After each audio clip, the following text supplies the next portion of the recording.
Alrighty, guys, so this is about to piss off a bunch of people. This is going to be about women dating, and I'm about to say some stuff that I might regret later on. So, if you're easily offended, um, I would leave this video alone for now. Um, I just wanted to say you don't want to be short-sighted in dating. Some women are like munchies, okay? So let me tell you a story. What do I mean by munchies? Some women when you've not had any action in a while, you look at these women and think, "Oh yeah, I could. I would, definitely would."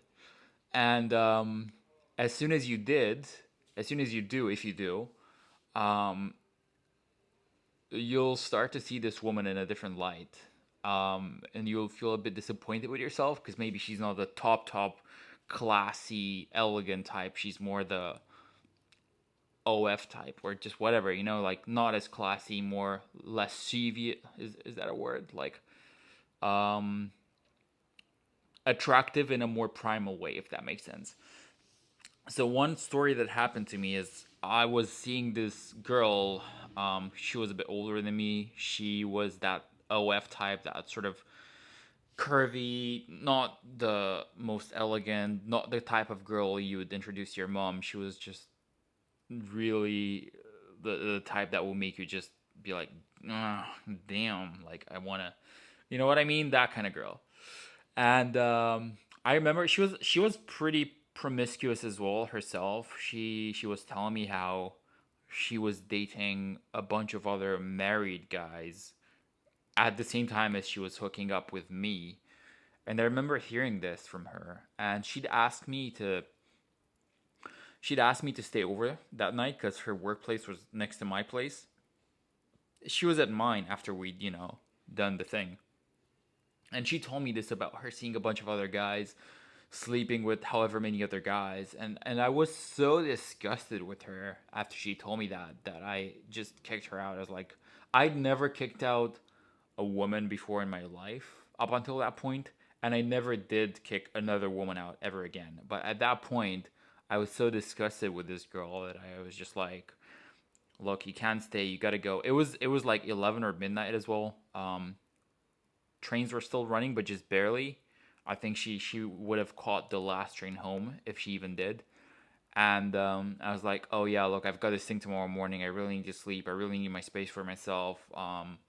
So yeah, I'm gonna have to ask you to go. She'd also gone to bed like conspicuously, like she immediately like curled up into my blankets to like pretend she was asleep so that I couldn't kick her out.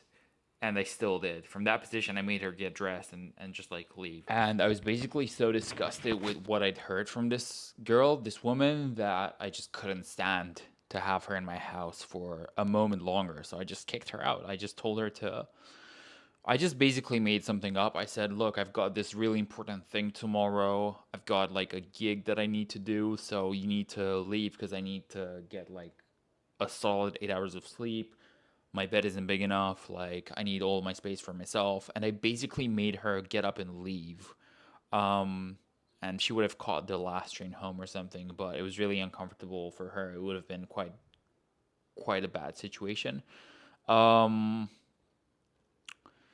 yeah, so now I'm trying to rekindle things with her like 3 years later, and she's giving signs that she might be down to rekindle things like the situation that we had.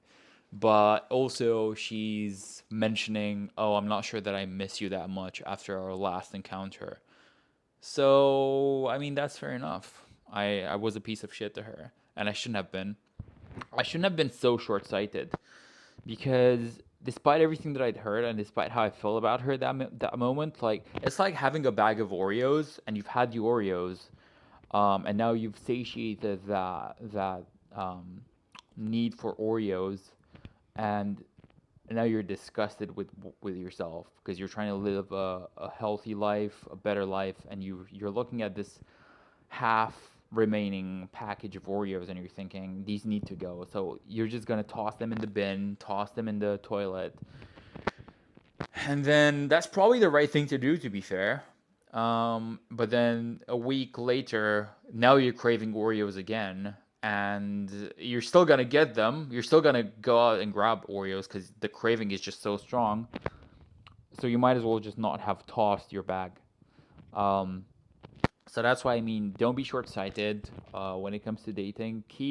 Don't burn your bridges. Keep all of your bridges intact as much as you can because you never know. Like it's okay to strive for better, but that doesn't mean you know girls that you're no longer interested in just like make them feel shitty. It could be years down the line, but you might still want to see that girl again. So that's all I'm saying. Play it smart, guys. All right, thanks for watching. I'll see you in the next one.